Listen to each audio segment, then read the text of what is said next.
Assalamualaikum warahmatullahi wabarakatuh. Bertemu lagi dengan saya Muhammad Fazil dalam rancangan Cash and Cook. So, saya ucapkan selamat berpuasa bagi mereka yang Muslim dan selamat menghabiskan hari-hari PKP anda di rumah, ataupun bagi mereka yang bekerja, selamat menjalankan selamat bekerja, jaga kesihatan, jaga penjarakan sosial dan sebagainya. Dan mudah-mudahan kita doakan supaya COVID-19 ni dijauhkanlah daripada bumi Malaysia dan juga satu dunia, insyaAllah. Dan insyaAllah untuk segmen Sembang Pancing kali ini, saya akan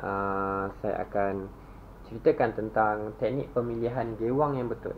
So kadang-kadang kita nak memancing, kita akan beli gewang bukan berdasarkan kecantikan, dan pemilihan tersebut adalah salah sebenarnya. Kadang-kadang bukan sekadar cantik, tetapi kita perlu tengok dia punya faktor renangan dia, kesesuaian dengan ikan yang kita nak pancing, dan juga jenis, sama ada dia gewang permukaan, top water, ataupun gewang selaman, ataupun bagaimana yang kita nak cari, berdasarkan kesesuaian dengan ikan yang kita nak pancing, ataupun kesesuaian dengan kawasan yang kita nak pergi tadi tu. So kali ini saya akan bahagikan pada 3 segmen. Yang pertama adalah pemilihan gewang ni adalah bergantung kepada ikan yang kita nak pancing. So jenis ikan yang kita nak pancing. Yang kedua adalah jenis air. Kadang-kadang bila kita pancing tu ikan culas, ikan takut nak makan. Sebab apa? Sebab faktor air. Dan kemudian segmen yang ketiga saya akan ceritakan tentang gewang-gewang special yang berada dekat pasaran sekarang ni lah. So untuk segmen yang pertama, jenis ikan yang kita nak pancing. So saya akan pilih beberapa jenis ikan. Pertama adalah ikan yang menyambar, kemudian ikan yang makan main dasar, dan kemudian ikan yang sederhana lah, kebanyakan ikan. So ikan yang menyambar ni adalah, yang pertama sekali adalah spesies daripada spesies toman ataupun spesies snakehead, ataupun dalam keluarga ikan haruan, ataupun so dia ada banyak jenis. Toman pun ada banyak jenis. Ada yang toman harimau, ada yang toman toman bunga, ada yang toman yang selalu kita tengok orang mancing tu kan, toman yang badan dia kadang-kadang ada warna hitam, kadang-kadang ada warna, tengok tapi mereka ni dalam satu keluarga toman lah. So kebanyakan toman ni tuan-tuan, toman ni dia makan, dia suka benda yang menyambar. Apabila lalu, toman ni dia ada satu kawasan dia. Apabila kita baling kat satu kawasan, kita nampak toman ni akan nampak ada ancaman, ataupun kadang-kadang dia bukan nak makan pun. Kadang kita baling katak, itu bukan nak makan pun katak tu. Dia sebab dia geram dengan katak tu, ataupun benda yang lalu dekat kawasan itu dia rasa geram, maka dia akan lancarkan serangan, ataupun dia akan menyambar kita punya gewang tadi tu. So untuk pemilihan toman ni dia agak special sikit. So kalau kita main boating, kita naik boat, pertama sekali adalah kita kena tengok dekat mana kawasan ada toman. Masa toman ni dia akan ambil udara, so kita akan nampak kocakan air sedikit. Tempat tu lah kita nak kena casting. So apakah gewang-gewang yang sesuai untuk mancing toman? Okey, gewang yang pertama adalah jump frog. So jump frog ni, pemilihan jump frog ni kita kena tahu bagaimana jump frog ni dia punya aksi renangan dia. Aksi renangan ni maksudnya apabila kita casting jump frog tu, sama ada dia percikan air dia cantik ataupun tak. So percikan air yang cantik adalah yang paling cantik adalah gewang yang sempurna untuk tarik perhatian ikan toman. So kalau pilih untuk jump frog, saya dulu ada satu jump frog tapi dah kena cukai lah kan, baling-baling dekat kawasan banyak keladi. Kemudian kemudian waktu nak casting tu tersangkut pula dekat keladi. Kemudian dah pakai tali 15 pound duk tarik. Akhirnya putus juga. So nak turun dalam tu memang tak berbalik lah untuk turun kan. So tak apalah, saya pun tak dapat nak tunjukkan dekat you all sini. So apa yang saya nak ceritakan adalah pemilihan gewang untuk jump frog yang paling baik adalah buatan tangan ataupun handmade. Kat luar sana ada banyak lah pereka gewang yang menghasilkan gewang untuk renangan yang cantik. Antaranya adalah drift, jenama daripada drift. Kalau tengok dia punya renangan aksi jump frog ni memang cantik. Memang dia punya pecahan air tu, dia punya membelah air tu, memang percikan air tu memang buat kita manusia pun geram kan tengok apatah lagi ikan, apatah lagi ikan toman. So kalau untuk toman dia punya size jump frog dia besar sikit. Tapi kalau untuk haruan dia punya jump frog dia kecil sikit. Jump frog yang baik yang saya tahu adalah dia buat daripada kayu lah. So dia buat daripada kayu. Dia punya daya apungan dan daya belahan ni memang cun lah. Okey, gewang yang kedua untuk kita pikat untuk toman ni adalah daripada spinnerbait ataupun janggut. Orang panggil gewang janggut ni. Dia bukan permukaan air, dia bukan top water, dia selaman. Dia selaman dalam, tapi apabila dia selaman tu dia punya bilah tu berpusing. Kemudian dia punya janggut tu memang menarik perhatian ikan. So yang tu memang sesuai untuk toman. Tapi kalau untuk toman dia punya saiz spinnerbait dia besar sikit. Kalau untuk haruan dia kecil sikit. So kalau ada kelemahan menggunakan spinnerbait ni, kalau kita nak baling satu tempat tu, bila kita casting tu, dia kadang-kadang dia tak dapat membelah angin dengan baik. Bila kita nak baling satu tempat, kadang-kadang dia lari sikit. Sebab apa? Sebab dia punya gewang tu dia pecah sikit, dia macam besar sikit. So kalau kita nak target satu-satu tempat tu, kita kena pastikan arah angin, kita kena pastikan daya lontaran, dan juga kita kena pastikan kawasan tersebut tak ada macam rumpah-rumpah yang boleh membuatkan kita punya spinnerbait kita tersangkut lah. Alright. Yang ketiga adalah buzzbait. Buzzbait ni adalah top water. Apabila kita baling tu, apabila kita casting, apabila kita nak tarik tu, dia akan dia punya bilah dia akan menghasilkan bunyi membelah air tu. Sebenda tu, bunyi tersebut dia akan membuatkan ikan toman yang berada dekat satu kawasan tu geram, rasa nak menyambar je. Dan sebab apa? Toman ni dia tertarik dengan bunyi, dia tertarik dengan apa-apa saja yang melintas kawasan dia. Dia memang nak mempertahankan kawasan dia daripada ancaman ataupun sebagai makanan untuk dia sambar lah. Dan yang seterusnya adalah daripada soft frog. Tapi soft frog ni untuk toman tak sesuai lah, dia lebih kepada haruan. Okey, soft frog ni lebih kepada haruan. Ada banyak, saya bawa satu contoh soft frog kat sini.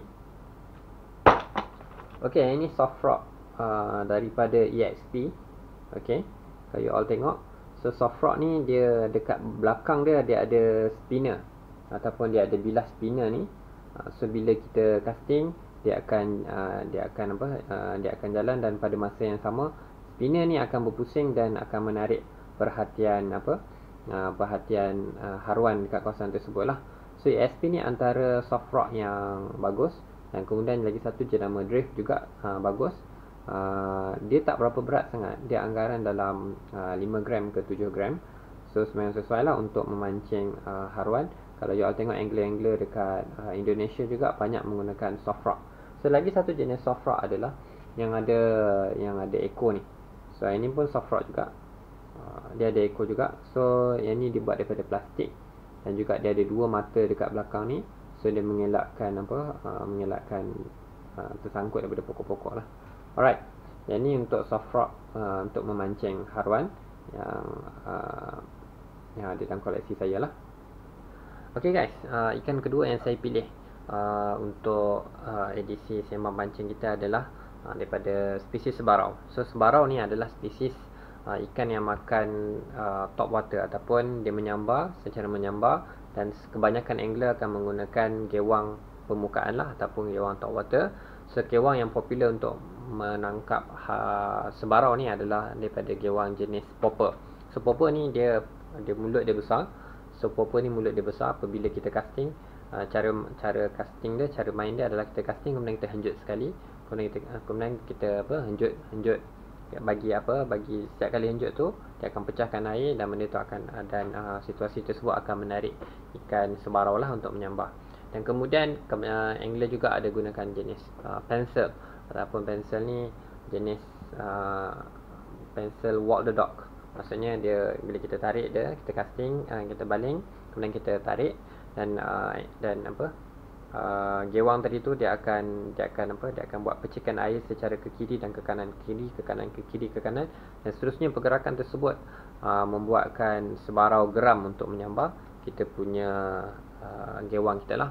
Dan untuk mancing sebarau juga popular untuk menggunakan gewang daripada gewang sesudu ataupun kita panggil spoon. Okey, gewang sesudu ni dibuat daripada besi, yang besi ni akan menghasilkan kilauan apabila terkena pantulan daripada cahaya matahari. So ia sesuai untuk dipancing ketika air jernih. Dan kalau air tu keruh, so penggunaan sesudu ni tak berapa realistik lah. Sebab apa? Sebab dia punya tarikan atau pantulan daripada cahaya matahari tu dia tidak menghasilkan kilauan pada air keruh, dan seterusnya dia tak akan dapat menarik minat ikan untuk menyambar kita punya sesudu. Alright, kita pergi kepada ikan yang seterusnya adalah ikan yang main selaman dasar. Alright, ikan yang main selaman dasar ni contohnya ikan yang bermisai lah, ataupun ikan yang berbejanggut. Contoh ikan adalah ikan keli, ataupun ikan baung, ataupun ikan kenerak. So ikan ni dia cari makanan di bahagian dasar sungai. Tapi kalau ikan baung pun dia ada juga, dia waktu malam dia akan naik ke pinggiran sungai dan dia akan menyambar. Dia akan waktu malam, waktu senja tu dia akan menyambar ikan-ikan kecil yang berada di permukaan tebing. So tapi kalau kita nak mancing, dia guna kaedah casting ataupun guna kaedah umpan tiruan ni. So kita kena gunakan gewang daripada gewang selaman dalam. Okey, gewang selaman dalam ni macam mana kita nak kenal dia? Satu, dia punya lidah dia panjang ke bawah lah. So dia punya function dia apabila kita karau ataupun kita tarik, so selaman dalam ni dia akan pecahkan kita punya dia akan pecahkan air, dan seterusnya dia akan masuk ke dalam. So gewang selaman dalam ni sesuai untuk spesies-spesies ikan yang yang mencari umpan di bahagian dasar sungai. Alright, kita pergi kepada spesies yang boleh kata semua angler sangat gairah untuk mendapatkannya. Untuk ikan spesies air tawar, iaitu tidak lain tidak bukan adalah spesies kelah. So ikan kelah ni tuan-tuan, ikan kelah ni dia kebanyakan angler dia akan gunakan gewang daripada gewang selaman cetek, ataupun sebab ikan kelah ni untuk spesies yang besar, dia sama juga dengan ikan tengas. Untuk tengas yang spesies besar yang dah boleh makan anak ikan, dia akan tertarik kepada anak-anak ikan yang kecil. So gewang selaman cetek ni banyaklah. So ini gewang daripada jenama Rapala, Shadow X-Rap. Berkapasiti dia punya berat dia dalam 7 gram. So saya pilih warna orange lah. So dia punya, kalau tengok dekat dia punya lidah dia tak panjang. So lidah dia memang untuk selaman sederhana lah. Alright, contoh yang lain. So ini gewang daripada jenama Strike Pro. Ini untuk selaman cetek juga. Kalau you all tengok dia punya lidah pun tak berapa nak panjang juga. So gewang ni saya telah berjaya mendaratkan Harwan pun makan juga untuk selaman cetek ni.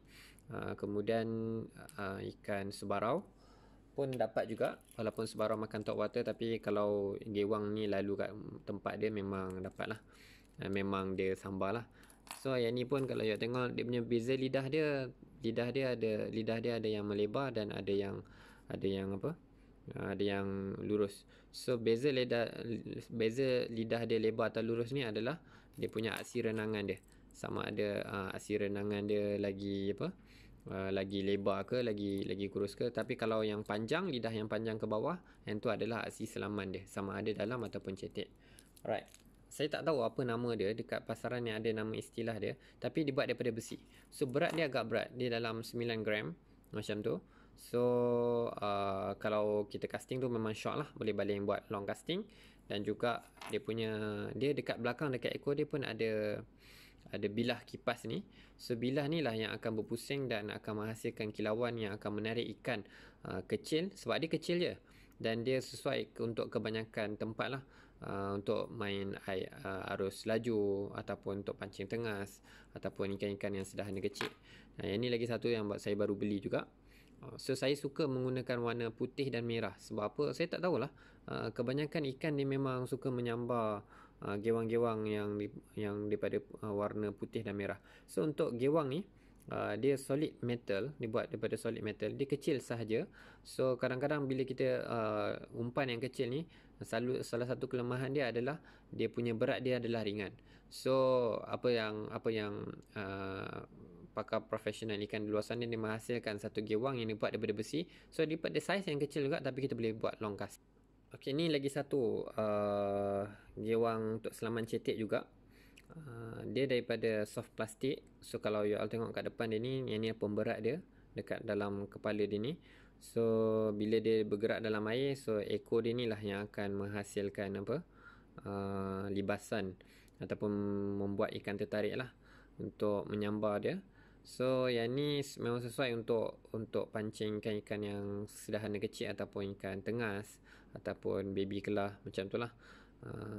Ataupun ikan sebarau yang kecil-kecil dekat bahagian air terjun macam tu.